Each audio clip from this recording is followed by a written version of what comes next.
एक क्वेश्चन आया, शाहबाज पूछ रहे हैं कि जिहादी अल्लाह के लिए लड़े तो आतंकवादी बोलोगे, और तुम्हारा अर्जुन कृष्ण के लिए लड़े तो वो भक्त। वाह, देखो महाभारत में लड़ने के कुछ नियम थे, कुछ कोड्स, युद्ध नियम, वॉर कोड्स, और ये कोड्स हमारे वेदों में भी मेंशन्ड है। ऋग्वेद में क्या बताते हैं कि एक वॉरियर नर्क जाएगा अगर इन नियमों का पालन नहीं करेगा लड़ते समय। कौन से नियम? एरो की टिप को पॉइजन नहीं करना है, बीमार और बूढ़ों पे अटैक नहीं करना है, बच्चों और महिलाओं पे अटैक नहीं करना है, और पीछे से तो बिल्कुल भी हमला नहीं करना है। तो हमारे शास्त्रों के वॉर कोड्स के अकॉर्डिंग युद्ध बराबरी के योद्धाओं से किया जाता है, और वो भी तब जब दूसरा व्यक्ति, दूसरा एनिमी अपने वेपन्स के साथ पूरी तरह से रेडी हो। जो रथ पे है वो रथ वाले से लड़ता है, जो हाथी पे है वो हाथी वाले से लड़ता है, जो सैनिक पैदल है वो पैदल सैनिक से लड़ता है। तो क्षत्रियों के वॉर कोड्स के अकॉर्डिंग उस व्यक्ति से युद्ध नहीं किया जाता जो व्यक्ति निहत्था हो, और जो दुश्मन होते थे उनको भी उनकी ब्रेवरी, उनकी हिम्मत के आधार पर उनको रिस्पेक्ट दी जाती थी उनके मरने के समय पर। अब यहाँ पर आप एक बात बताओ, जिहादियों की युद्ध शैली देखी है कभी आपने? पूरी उल्टी है। मतलब वो पूरी ट्रेनिंग के साथ चलते हैं, उन्हें बॉम्ब्स मिलते हैं, गन्स मिलते हैं, सब कुछ पूरा लड़ना सिखाया जाता है, और उससे मारते किसको हैं? इनोसेंट्स को, महिलाओं को, बच्चों को, बूढ़ों को। और कैसे मारते हैं? पीछे से छुप कर, जब कोई रेडी ना हो, बिना वार्निंग दिए। आप महाभारत या रामायण से ना बस एक एग्जाम्पल बता दो जहां पर सिविलियंस पर अटैक हुआ हो, इनोसेंट सिविलियंस पर अटैक हुआ हो, बस एक एग्जाम्पल। पर ऐसा नहीं है कि हमारे शास्त्रों में राक्षस का वर्णन नहीं है, मतलब हमारे पास भी एक से बढ़कर एक राक्षस रहे हैं, लेकिन वो सब राक्षस भी रीजनेबल है भाई। किसी का रीजन है एनवियसनेस, किसी का रीजन है भूख, कोई लालची है, कोई पावर हंग्री है। लेकिन जिहादी तो अलग ही लेवल पे है, इनका कुछ अलग ही सीन चल रहा है। ये पागलपन है। ये जिहादी किसी को नहीं छोड़ते, चाहे इनके सामने कोई भीख मांगे, कोई हाथ जोड़ के गिड़गिड़ाए अपनी जान के लिए, इन पर कुछ फर्क नहीं पड़ता। तो ऐसे निहत्थों को मार के, इनोसेंट सिविलियंस को मार के कोई जन्नत नहीं मिलने वाली। हमारे सभी युद्धों से पहले एक युद्ध भूमि डिसाइड होती थी, और जब कुरुक्षेत्र युद्ध से पहले भी कौरव पांडवों पर हमला करने के लिए विराट राज्य में गए थे, तब उन्होंने मुगलों की तरह जाते ही इनोसेंट और निहत्थों सिविलियंस पर अटैक करना नहीं शुरू कर दिया था। उन्होंने ये मैसेज देने के लिए कि हम यहाँ पर लड़ाई युद्ध करने के लिए आए, पता है क्या किया था? वहां पर चढ़ती हुई गायों को चुरा लिया और बस अपने पास रखा। घायल नहीं किया,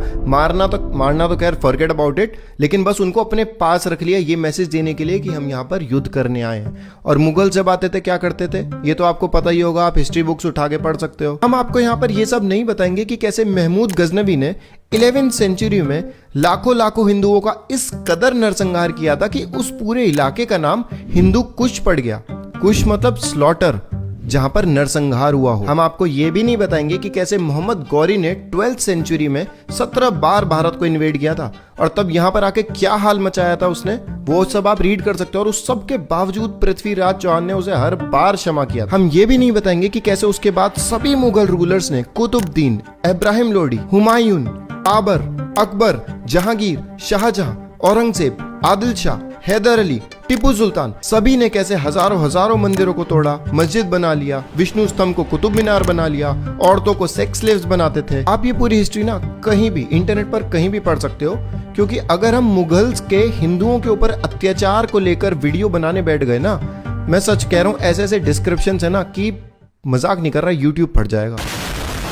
अब आप खुद बताओ, क्या ये जिहादी नहीं थे? इनकी भी कोई फिलोसॉफिकल अंडरस्टैंडिंग नहीं थी, और आज के जिहादियों की भी नहीं है। बस एक ये आइडिया है कि हम सही हैं क्योंकि हम अल्लाह को डिवोटेड है, और सब गलत हैं और सब मरना डिजर्व करते हैं क्योंकि वो अल्लाह को डिवोटेड नहीं है। और दूसरी तरफ कृष्णा खुद क्या कह रहे हैं बैटलफील्ड पे? सुरदम सर्वभूतानाम, मैं सभी जीवों का शुभ चिंतक हूँ। आगे जो एनिमी पार्टी खड़ी है कौरवों की, मैं उनका भी शुभ चिंतक हूँ।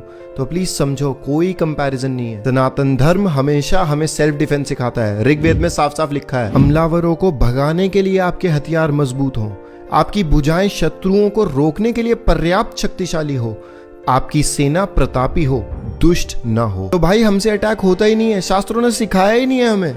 और अटैक तो छोड़ो भाई, हमसे सेल्फ डिफेंस भी नहीं होता। ये तो पूरा हिस्ट्री में ही है, कैसे अफगानिस्तान से लेके म्यांमार तक पूरा भारतवर्ष था, और अब आप देख लो कितना सा रह गया। और चलो ये तो लॉन्ग रन का एग्जांपल है, इसे छोड़ो, आप अभी का रीसेंट एग्जांपल देख लो। दिल्ली में कैसे उस लड़के ने, साहिल ने, उसको लड़की को चाकू से गोद डाला था। वहां पर सब तमाशा देख रहे थे, सबको डर लग रहा था। अरे भाई हमारा तो मैटर है नहीं, हम कैसे बीच में कूद पड़े। अरे अगर डर भी लग रहा था तो वहां पर दुनिया भर की ईंटें पड़ी थी, 2-3 ईंटें ही उठा के मार देते। हिंदू का मतलब होता है वासुदेव कुटुंबकम, मतलब the world is our family. अब आप एक बात बताओ, अगर फैमिली पे ऐसे कोई अटैक करेगा तो आप चुप बैठोगे क्या? तो बताओ हम कहां से हिंदू है? असली यूनिटी तो आप में है भाई, हमें तो आपसे सीखना चाहिए।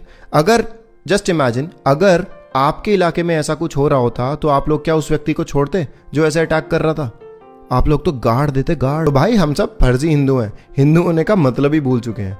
और टॉलरेंस तो इतनी है कि भारत में सेलिब्रिटीज अपने बच्चों का नाम तैमूर रखते हैं। तैमूर ने भी तो इंडिया को इन्वेड किया था, आप देख लो history. And please please no hate to Saif Ali Khan, हम यहाँ पर बस अपने टॉलरेंस की बात कर रहे हैं, दूसरे को हेटरेट देने की बात बिल्कुल नहीं कर रहे। हम तो भाई अकबर, जिसने बैटल ऑफ चित्तौड़गढ़ के बाद 40,000 अनार्म्ड सिविलियंस का नरसंहार कर दिया था, उसमें भी अच्छाई देखते हैं। अकबर बीरबल की कहानियां पढ़ते हैं। और क्यों देखते हैं अच्छाई? क्योंकि उसने एक बार वृंदावन में एक हिंदू टेम्पल बनाने की परमिशन दे दी थी। Thank you. और हमें जो हिस्ट्री बुक्स में अकबर द ग्रेट करके लेसन्स पढ़ाए जाते हैं वो अलग। तो हम बस शांति से जीना चाहते हैं, अपने सनातन धर्म में स्पिरिचुअली प्रोग्रेस करना चाहते हैं। लेकिन बस एक चीज ये अच्छे से क्लियर हो जाए, इसीलिए ये वीडियो बनाया कि क्षत्रियों में और जिहादियों में बहुत बहुत बड़ा डिफरेंस है। और हम आपके क्वेश्चन का आंसर वहीं पे टाइप कर रहे थे, लेकिन फिर कमेंट बहुत लंबा हो रहा था, इसीलिए आपके लिए वीडियो बनाया।